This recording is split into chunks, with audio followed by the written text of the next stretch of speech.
Kenapa ada orang yang selalu beruntung? Ternyata psikologi menemukan jawabannya. Pernahkah kamu memperhatikan bahwa ada orang yang tampaknya selalu berada di tempat yang tepat, pada waktu yang tepat, saat mencari pekerjaan?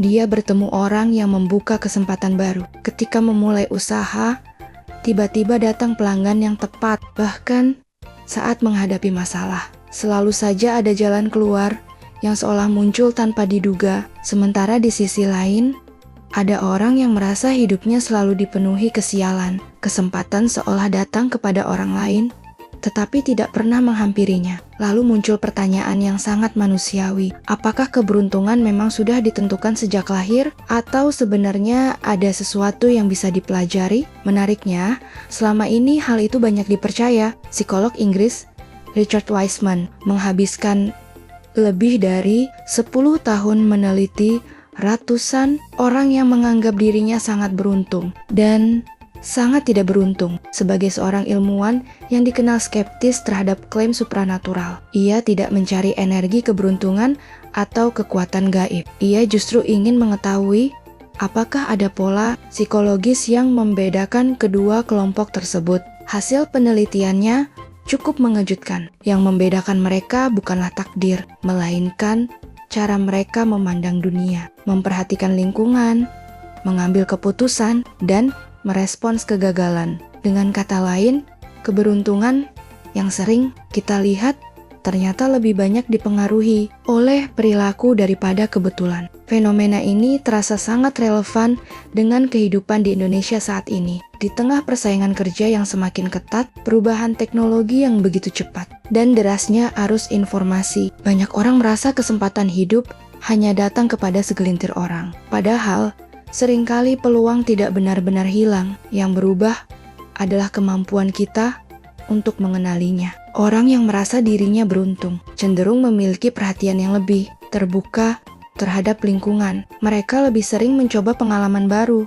berbicara dengan orang yang belum dikenal, membangun jaringan pertemanan yang lebih luas, dan tidak terlalu kaku terhadap rencana hidupnya. Akibatnya, mereka bertemu lebih banyak orang, memperoleh lebih banyak informasi, dan secara statistik memiliki lebih banyak kesempatan dibandingkan mereka yang selalu berada dalam rutinitas yang sama. Disinilah muncul pertanyaan berikutnya. Mengapa sebagian orang lebih mudah melihat peluang? Barbara Fredrickson melalui Broaden Field Theory menjelaskan bahwa ketika seseorang mengalami emosi positif seperti rasa ingin tahu, harapan, syukur, atau ketenangan, cara kerja pikirannya menjadi lebih luas. Ia lebih mudah mengeksplorasi lingkungan, lebih kreatif, lebih terbuka terhadap ide baru, dan lebih mudah membangun hubungan sosial. Sebaliknya, ketika seseorang terus-menerus berada dalam kondisi cemas atau takut, perhatian otaknya menyempit. Fokusnya hanya tertuju pada ancaman, kesalahan, atau kemungkinan gagal. Kondisi ini memang berguna ketika manusia menghadapi bahaya fisik. Tetapi, dalam kehidupan modern, perhatian yang terlalu sempit justru membuat banyak peluang terlewat begitu saja. Bayangkan, dua orang masuki ruangan yang sama. Orang pertama sibuk memikirkan, bagaimana kalau aku ditolak? Bagaimana kalau aku terlihat bodoh? Sementara orang kedua berpikir, siapa yang bisa aku kenal hari ini? Apa yang bisa aku pelajari? Mereka berada di tempat yang sama, tetapi otaknya sedang mencari hal yang berbeda. Yang satu mencari ancaman, sedangkan yang lain mencari kesempatan. Tidak mengherankan jika hasil yang mereka dapatkan akhirnya juga berbeda. Penelitian lain yang dipublikasikan dalam Astoris Psychological Bulletin Astoris bahkan menunjukkan bahwa orang yang lebih sering mengalami afek positif cenderung memiliki hubungan sosial yang lebih baik, performa kerja yang lebih tinggi, kreativitas yang lebih baik, dan kesehatan yang lebih baik.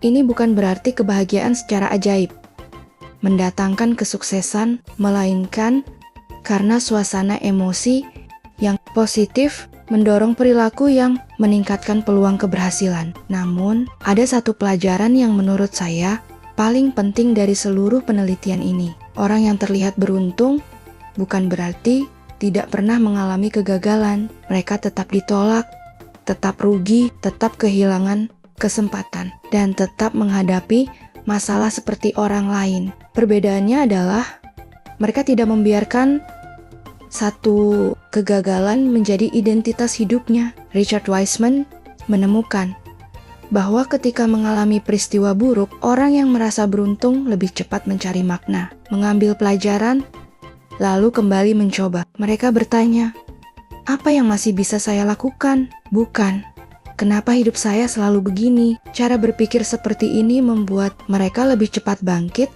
dan lebih siap menyambut kesempatan berikutnya. Mungkin inilah makna keberuntungan yang sebenarnya. Bukan hidup tanpa masalah, bukan selalu mendapatkan hasil terbaik, dan bukan pula memiliki nasib yang lebih istimewa dibandingkan orang lain. Keberuntungan seringkali lahir ketika seseorang melatih dirinya untuk tetap terbuka terhadap pengalaman baru, membangun hubungan dengan lebih banyak orang, berani mengambil kesempatan, dan tidak berhenti hanya karena satu kegagalan. Karena pada akhirnya, hidup bukan hanya tentang menunggu kesempatan datang, tetapi tentang membangun cara berpikir yang membuat kita mampu mengenali kesempatan ketika kesempatan itu akhirnya datang. Mungkin setelah mendengar penjelasan ini, pertanyaannya bukan lagi mengapa dia selalu beruntung, melainkan sudahkah aku melatih diriku menjadi seseorang yang lebih siap ketika keberuntungan itu mengetuk pintu?